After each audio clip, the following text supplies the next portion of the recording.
Hello, friends. Welcome back to another episode. Over the last few episodes, we have spoken about what executive search is, how it works, and where headhunters actually come from.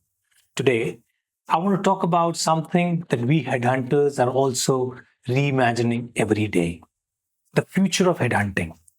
We are living in a time of massive change.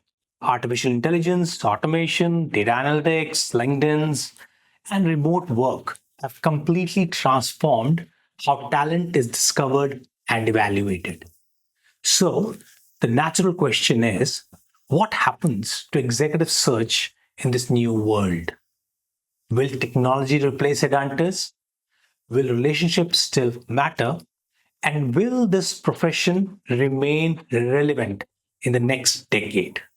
In the next few minutes, I would like to share my perspective based on years of working closely with leadership teams, boards, and senior professionals. This is not about theory, not about trends, but what I see on the ground.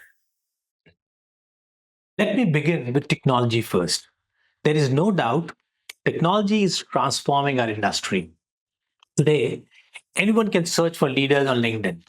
AI tools can scan thousands of profiles in minutes. Databases are smarter. Assessments are digital. Background checks are automated. Speed has increased dramatically. What earlier took weeks now takes days. And this is a good thing. It makes search more efficient, reduces administrative work, improves access to information. But here's the truth: technology can tell you who someone is, it cannot tell you who they will become. It can show you a career path, it cannot show you a character.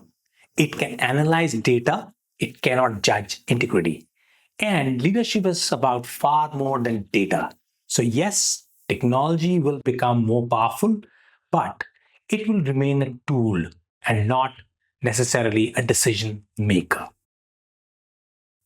Second element: human judgment. As technology grows, something else becomes more important: human judgment. When boards appoint CEOs and CXOs, they're not hiring resumes, they are hiring mindsets, a value system, a leadership style, and a person who will influence hundreds and thousands of lives. These things cannot be measured by algorithms. They are understood through conversations, through observations, through experience. A good headhunter does not just ask, what has this person done? They ask, why did they do it? How did they behave under pressure? What kind of leaders are they when nobody's watching? In the future, this human assessment will matter even more because when information is freely available, wisdom becomes rare. And the third aspect, the candidate. Another major change is happening. Top leaders today have more choices than ever before. They are not waiting for job advertisements, they're not actively applying, they are building portfolios, advisory roles, entrepreneur ventures, and global careers. Many of them are choosing purpose over position. They are asking, does this company stand for something? Is the board credible enough? Is the culture healthy? Will I be trusted in the environment? So, in the future, executive search will be less about finding candidates and more about winning their confidence. The best headhunters will not be salespeople, they will be trusted advisors to organizations and leaders. Fourth important aspect, it's strategic partners. Traditionally, many companies saw search firms as vendors. Find me a candidate, send me a resume, close the position. That model is fading. In the future, strong search firms will be strategic partners. They will help clients think about succession planning, leadership bench strength, organization designs, future skill needs, and board compositions. They will bring market intelligence. They will challenge assumptions. They will sometimes say, I don't think this profile will work. And here is why. That requires courage and trust. But that is where real value lies.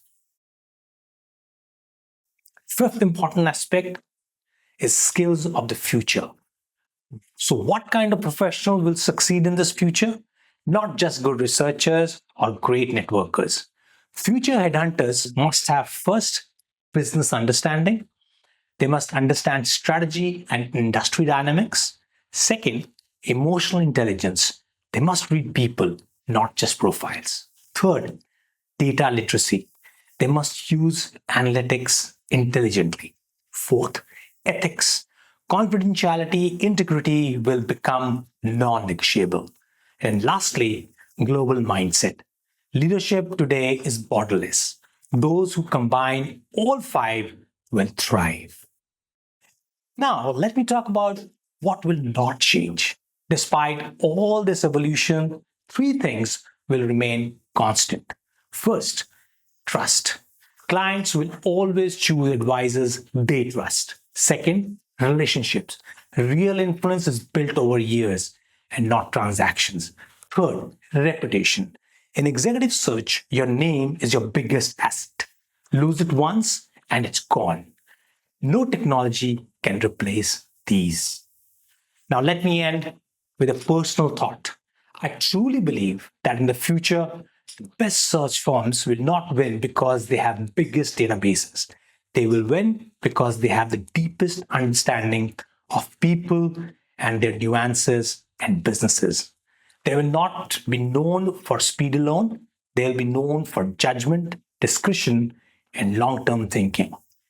Leadership decisions shape the destiny of organizations, and those decisions deserve wisdom and not shortcuts.